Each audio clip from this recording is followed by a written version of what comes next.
In today's tutorial, I'm going to show you how to download Instagram videos and Reels. This will be a straightforward process, so make sure that you watch the entire video until the end. Also, make sure that you remember to like and subscribe so that you can get helpful tutorials in the near future.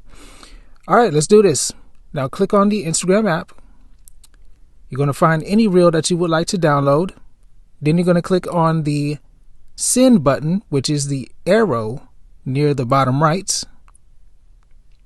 And then you're going to click on add to story at the bottom left. Now you're going to use two fingers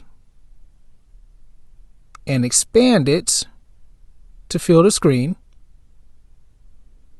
Now you're going to click the three dots at the top right. You're going to click save. Now, since you click save, the video is downloading to your photos.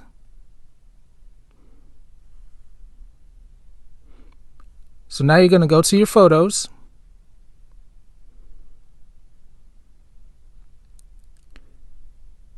And there it is. Now you can upload your video to any platform. That's all for now. Thanks for watching.